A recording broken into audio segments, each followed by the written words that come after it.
Here are 7 takeaways from the book, The Subtle Art of Not Giving an F, by Mark Manson. First lesson. Don't try to be someone you're not. Be selective about what you give an F about. Society constantly encourages us to be more and more optimistic. Unfortunately, caring more does not guarantee positivity or a better life. As humans, we care too much about trivial matters, which only serves to make us feel bad about ourselves. The author refers to this as hell's feedback loop. Simply put, you feel a particular emotion for no apparent reason, and this emotion makes you feel even worse. The solution to the feedback loop from hell is straightforward. Disregard your negative experiences, anxiety, anger, guilt, and fear. Maturity is the capacity to care only about what is indispensable. This simplification consistently brings us a great deal of joy. Second lesson, happiness is derived from problem solving. Sadness, dissatisfaction, and unease are inherent to the human condition, and they are a prerequisite for sustaining happiness. Happiness, in reality, is a form of action. It's an activity, not something you passively receive or miraculously discover from a self-help book. For our happiness, we need a problem to solve. Happiness is earned through struggle and problem solving. The pursuit of happiness is an ongoing process. The purpose is not to avoid problems. The objective is to discover a problem that you enjoy solving. Third lesson, nobody is unique or exceptional in any way. The high self-esteem movement instructs us to always feel special. Everyone says it. It is a statement made by celebrities, politicians, famous people, actors, and actresses. Being average is now the new definition of failure.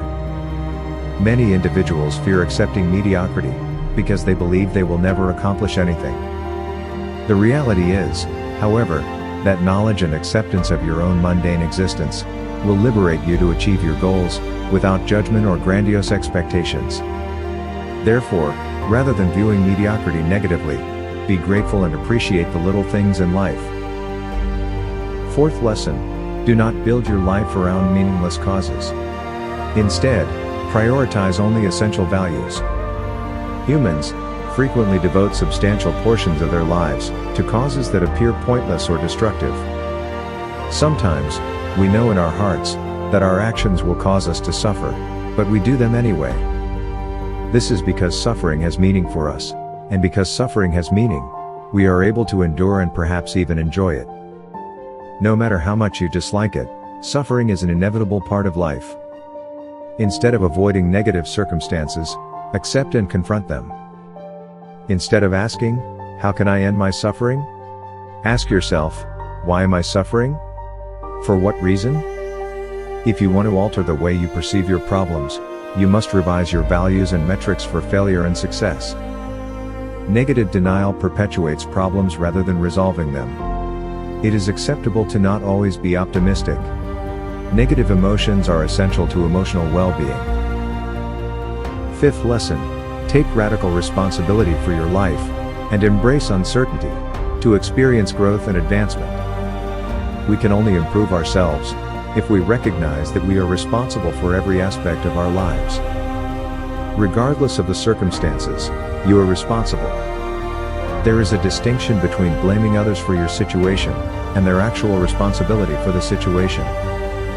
Nobody but yourself is ever responsible for your circumstance. You have complete control over how you perceive things, how you react to them, and how you evaluate them. You choose the standard by which you evaluate your experiences at all times. Accepting uncertainty is a crucial step in determining our priorities and values. Ultimately, if we wish to alter these values, we must develop doubts about them. Sixth lesson, failure is the path forward. Success depends less on your initial circumstances, and more on the effort you put into something. Failure and discomfort are inherent components of the process. As we mature, we develop an aversion to failure. This is largely due to our education system, our overbearing and critical parents, and the media. This avoidance of failure leads to the avoidance of the actions necessary for success. Therefore, if you are stuck on a problem, you should not simply sit and ponder it. Begin working on it. Even if you have no idea what you are doing, the act of working on it will eventually cause the appropriate ideas to emerge. Your actions will generate additional emotional responses and motivations, which will, in turn, motivate your future actions. Seventh lesson: reject things that do not add value to your life, and reflect on your own mortality. Rejection is a necessary skill for survival. It improves your life, because it allows you to concentrate on what truly matters, and let go of what doesn't. If we accept everything, we stand for nothing. When you commit to something, you are effectively rejecting other opportunities.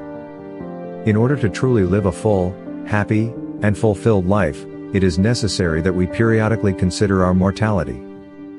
Periodically contemplating death helps us to put our problems in perspective and appreciate life. Our society's mantra is to always be optimistic, regardless of the circumstances. This constant refrain of positivity inadvertently teaches us to never care about anything. Unfortunately, caring more does not guarantee happiness or a better life. In conclusion, if you want to live a happier and healthier life, you must begin to care only about what is truly essential, and nothing else.